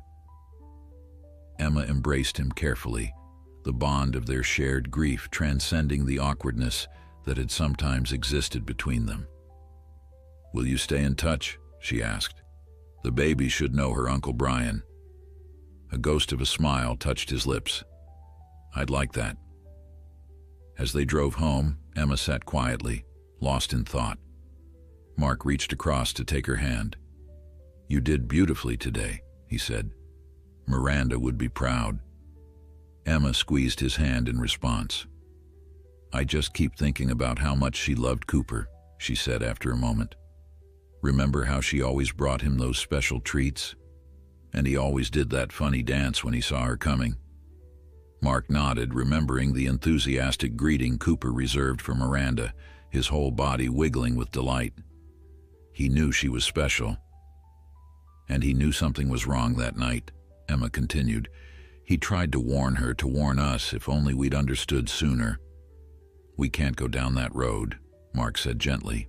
"Cooper did everything he could, we all did. Sometimes—" He paused, searching for words of comfort. "Sometimes love and courage aren't enough to prevent tragedy, but they're everything in how we move forward from it." As they pulled into their driveway, they could see Cooper watching for them through the front window, his face alert and eager for their return. Despite the weight of grief that the day had brought, Mark felt a surge of gratitude for the loyal companion who had changed their lives in ways they were still discovering. Tomorrow would bring new challenges. Emma's pregnancy continued to progress, their child growing stronger each day. There would be a nursery to prepare, a future to plan, a new life to welcome. And through it all, Cooper would be there, their faithful guardian, their hero, their friend. 2 months after Miranda's memorial service, Emma woke in the pre-dawn darkness, a sharp pain radiating across her lower back. She lay still for a moment, waiting to see if it would return. When it did, stronger this time, she reached for Mark's shoulder. "Mark," she whispered, gently shaking him awake. "I think it's time." He was instantly alert, sitting up and switching on the bedside lamp. "The baby? Are you sure?" Emma nodded, wincing as another contraction tightened across her abdomen. "Pretty sure. That's 3 contractions in the last 20 minutes. From his bed in the corner, Cooper lifted his head, instantly attuned to the change in energy in the room.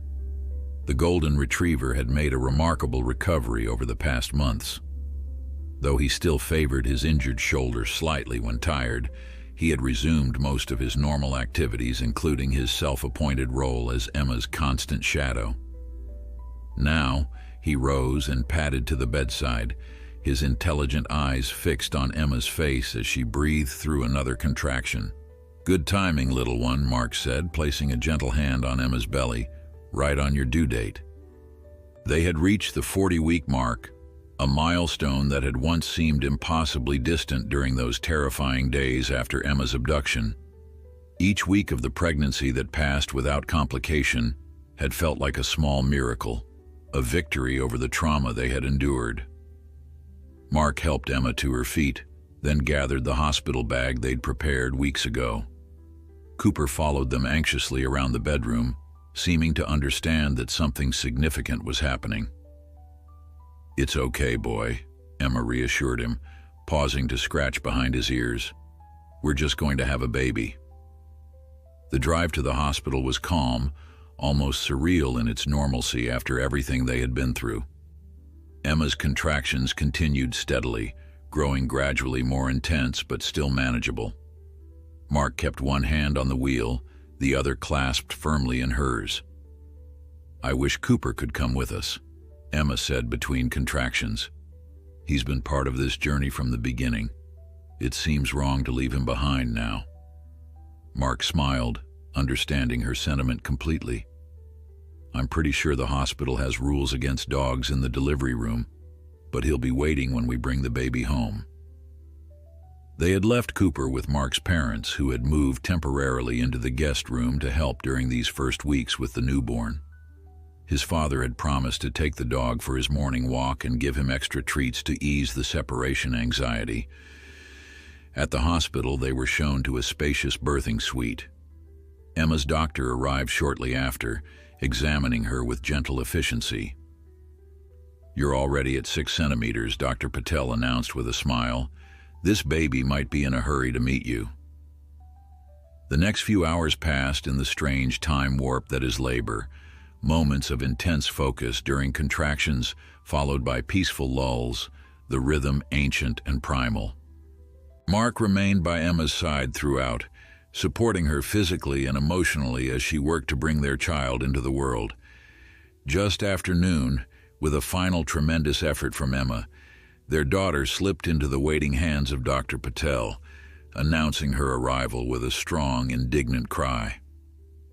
"She's here," the doctor said, placing the squirming, wet infant on Emma's chest. "Congratulations. You have a beautiful baby girl." "Miranda," Emma whispered, tears streaming down her face as she cradled their daughter for the first time. "Hello, little Miranda."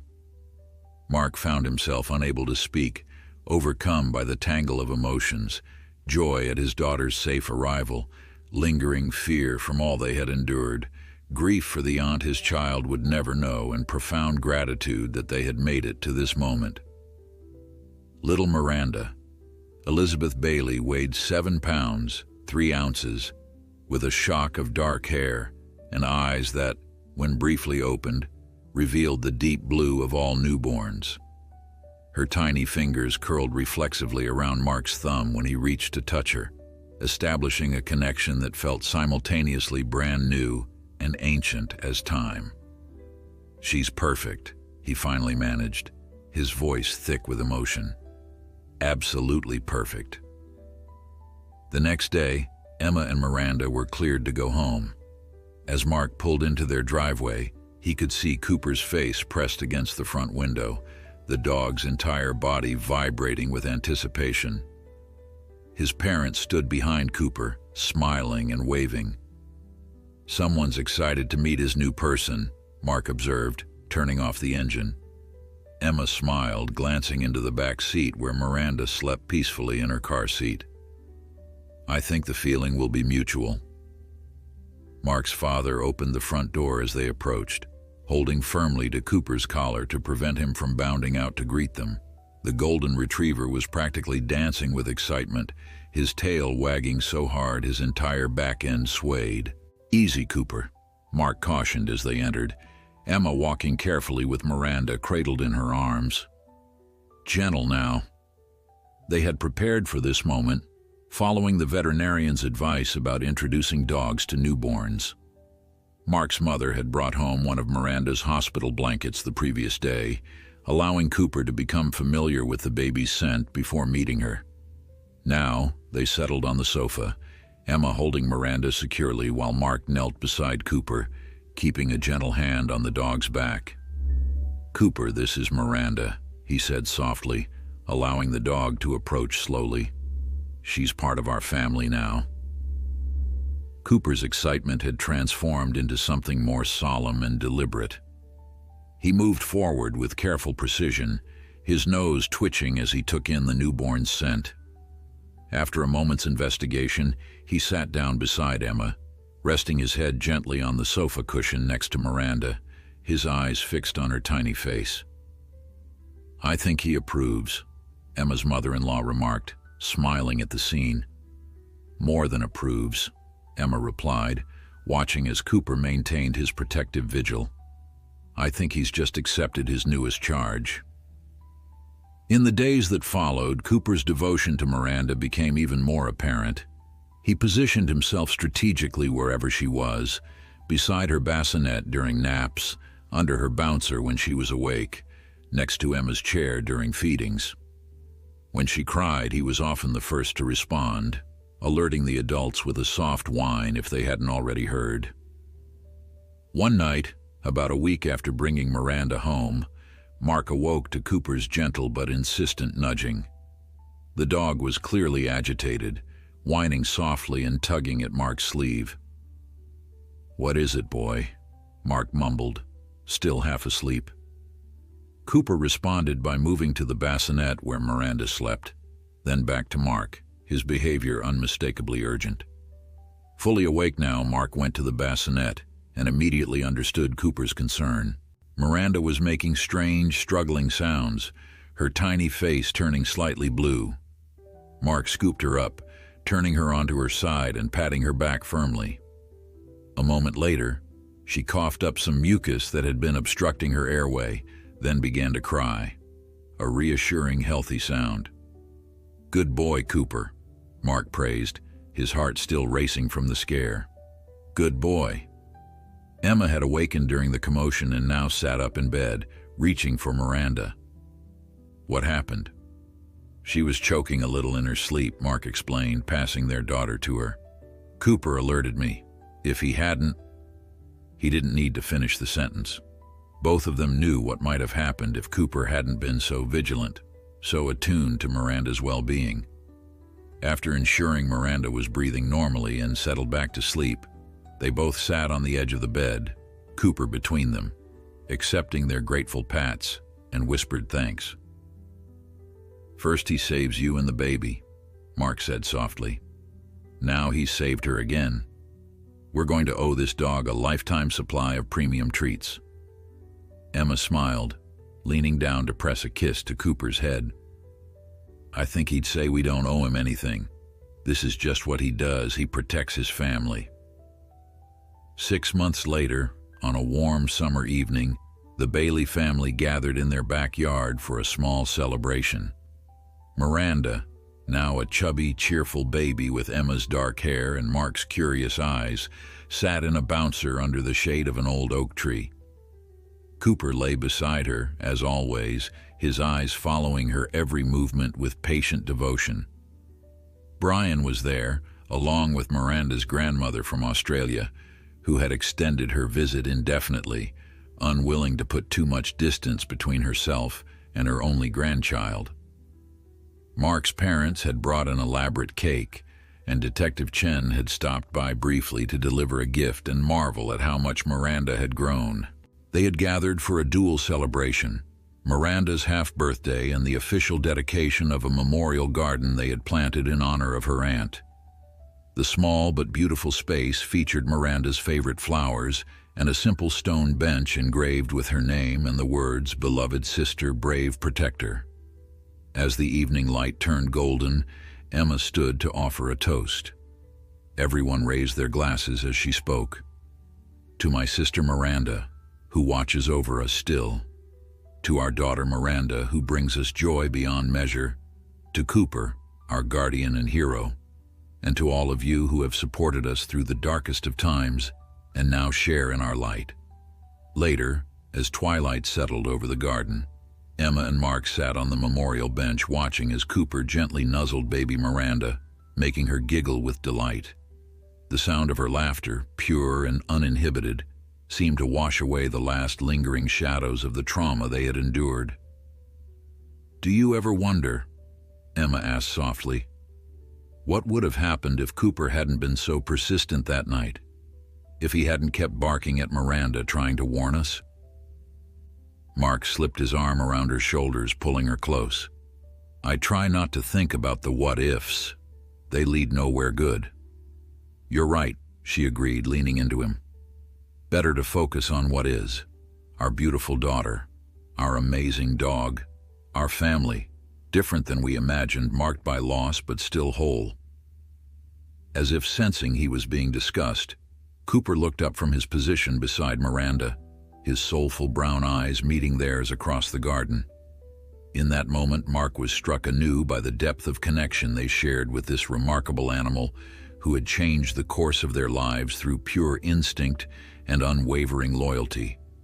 Some might call it merely animal behavior, a dog responding to threats, protecting his territory. But Mark knew it was something more profound, a kind of wisdom that transcended species, a love that asked for nothing in return. Miranda squealed with delight as a butterfly fluttered past, her small hands reaching toward it in wonder. Cooper watched her carefully, alert but relaxed, his guardianship now a comfortable, constant presence in their lives. This was their family, imperfect, battle-scarred, but stronger for all they had weathered together. And at its heart, a golden retriever who had recognized danger when no one else could see it, who had barked and barked until someone finally understood. Sometimes, Mark reflected as the first stars appeared in the evening sky, the most important messages come not in words but in the persistent warning of a dog who refuses to be silent when those he loves are in danger. Sometimes, salvation comes on 4 paws, with golden fur and unwavering devotion. Sometimes, a bark changes everything,